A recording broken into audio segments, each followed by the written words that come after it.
आप देख रहे हैं उत्तराखंड लाइव न्यूज, खबरों की सच्चाई तक।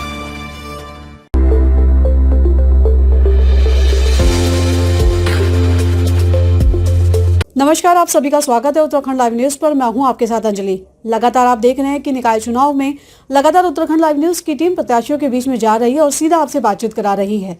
वहीं आज हम पहुंचे हैं वार्ड नंबर 50 यानी कि राजीव नगर के अंदर, और यहां से कांग्रेस प्रत्याशी मिस्टर महेंद्र सिंह रावत उर्फ बब्बी हमारे बीच में मौजूद है और आज इनसे सीधी बातचीत आपकी कराते हैं। आपको बता दें कि ये पूर्व में भी निवर्तमान पार्षद रह चुके हैं और इस बार इनका जो कार्य रहा है क्षेत्र के अंदर, उसको देखते ही कांग्रेस द्वारा इनको उम्मीदवार चुना गया है। सर नमस्कार, स्वागत है आपका उत्तराखंड लाइव न्यूज पर। नमस्कार।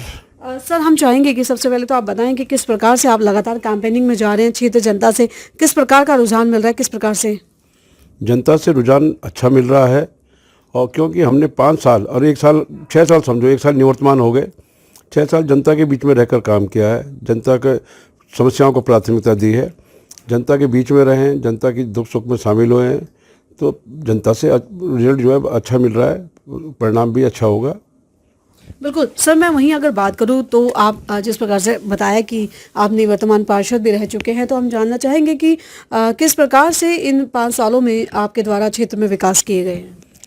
आपको बता दूं, रायपुर विधानसभा में हमारा कोई विधायक नहीं है, नगर निगम में हमारा बोर्ड नहीं है, सरकार हमारी नहीं है, मगर व्यक्तिगत संबंधों से हमने नगर निगम से 6.5 करोड़ के विकास कार्य अपने वार्ड में कराए। इसके साथ ही स्ट्रीट पोल्स लगते हैं, स्ट्रीट लाइट की व्यवस्था करी है। हमारे पास स्वच्छता कर्मचारी नहीं थे, समिति के माध्यम से स्वच्छता कर्मचारी उपलब्ध कराए। और आज के डेट पे हमारी सबसे बड़ी समस्या जो आ रही है कि हम पे स्वच्छता कर्मचारियों की कमी है। 10 कर्मचारी हमें समिति से मिले हैं। जो पुराने कर्मचारी हैं, कुछ बेचारे रिटायर हो गए तो अपना उनकी जगह किसी को नहीं रखा, कुछ बेचारे बीच का अपना कार्यकाल पूरा नहीं कर पाते, मृत्यु हो जाती है तो उनकी जगह कोई कर्मचारी रखा नहीं जाता, नियुक्त नहीं किया जाता। मगर ये 10 कर्मचारी मिले, वही बेचारे अभी साफ़ सफाई की व्यवस्था कर रहे हैं। 2-3 परमानेंट कर्मचारी हैं, उन्हीं से काम चल रहा है। बिल्कुल सर, वहीं क्षेत्र जनता आपको दोबारा बहुमत जीत के साथ आपको नगर निगम में पहुंचाती है, तो आपने क्या सोचा है अपने क्षेत्र को आदर्श वार्ड बनाने के लिए, क्या योजनाएं हैं? आदर्श वार्ड बनाने के लिए पहले तो हमारी सबसे पहली डिमांड रहेगी कि हमें पर्याप्त सफाई कर्मचारी मिलें, और उसके साथ ही हमारे यहाँ पे 2-2.5 बीघा ज़मीन है नगर निगम की, नदी किनारे है, तो हम चाह रहे हैं कि उसमें वेस्ट मैनेजमेंट का प्लांट लगाया जाए। जैसे आपने देखा होगा हर्रावाला में, नथोवाला में चल रहा है, क्योंकि हमारे वार्ड का जो भी कूड़ा होता है वो होगा तो वहीं पर उसकी साफ़ सफाई हो जाए और जो कचरा है वो चला जाए और बाकी जो है खाद बन जाए। ये हमारी प्राथमिकता में है कि क्योंकि अगर उस पर ज़मीन को नगर निगम ऑक्युपाइड नहीं करेगा तो फिर लोग कब्जे करते हैं और उससे परेशानी पार्षद को भी होती है, और क्योंकि फिर ये कहा जाता है कि पहले शायद पार्षद ने बेच दी ज़मीनें। अभी हमने 5-6 साल ज़मीन को बचा के रखा है, किसी को कब्जा नहीं होने दिया, और मगर नगर निगम से वो करेंगे, डिमांड करेंगे कि वहाँ पर वेस्ट मैनेजमेंट का प्लांट लगाया जाए। दूसरा, हमारे यहाँ पे मलिन बस्ती है, जितना आपने देखा होगा रिस्पना नदी नीचे से लेकर के राजपुर तक, और उधर बिंदाल नदी, आधा देहरादून इन दोनों नदियों के किनारे बसा हुआ है।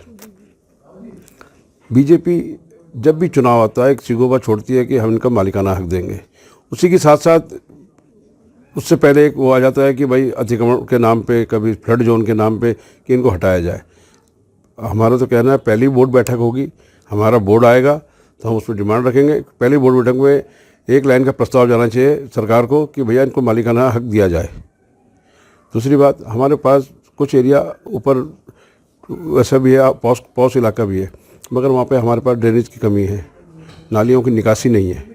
नालियाँ हैं मगर निकासी नहीं है कि वो पानी कहाँ ड्रॉप आउट होगा, वो जगह जगह खड़ा होता है, तो उसके प्रबंधन में विचार किया जाएगा। बिल्कुल सर, वहीं हम चाहेंगे उत्तराखंड लाइव न्यूज़ की माध्यम से अपनी क्षेत्र जनता को चुनाव से रिगार्डिंग क्या कुछ अपील करना चाहेंगे, क्या कुछ संदेश देना चाहेंगे? संदेश यही है वार्ड 50 की सभी सम्मानित जनता से कि जिस तरीके से आपने पूरे 6 साल हमें क्षेत्र में देखा है, हमारी सक्रियता देखी है, उसी के कारण हमें आपसे निवेदन भी है कि आप 23 तारीख को मतदान करने जरूर आए, और हमारे कांग्रेस के पक्ष में चाहे मेयर के प्रत्याशी हों चाहे वार्ड के प्रत्याशी हम हैं, तो आप कांग्रेस को मजबूत करें, उस पर मतदान के दिन हाथ पे मोहर लगाएं। बिल्कुल सर, वहीं जिस प्रकार से आपने कहा है कि हाथ पर मोहर लगाए, तो आपको बता दें कि काफ़ी लोग ऐसे हैं जो आपके वार्ड के अंदर पहली बार मतदान कर रहे हैं, तो हम चाहेंगे कि उनको एक बार आप ये किस प्रकार से मतदान करना है और इसको किस प्रकार से फोल्ड करना है, थोड़ा सा ये भी सर आप उन क्षेत्र जनता को अवेयर करें। मतदान सबसे ज़्यादा मतपत्र में एक तो नए वोटर को, और जो हमारी माताएं बहनें जो पढ़ी लिखी नहीं है, दस्तखत नहीं करती है, अंगूठा लगाती है, क्योंकि जब बैलेट पेपर मिलेगा तो आपसे दस्तखत कराए जाते हैं, और या जो दस्तखत नहीं कर सकते उनको अंगूठा लगाया जाता है। तो उन माताओं से अपील है कि अंगूठा वो निशान वहीं लगाएं, बैलेट पे आपको अंगूठे का निशान नहीं लगाना है, वो इनवैलिड हो जाएगा।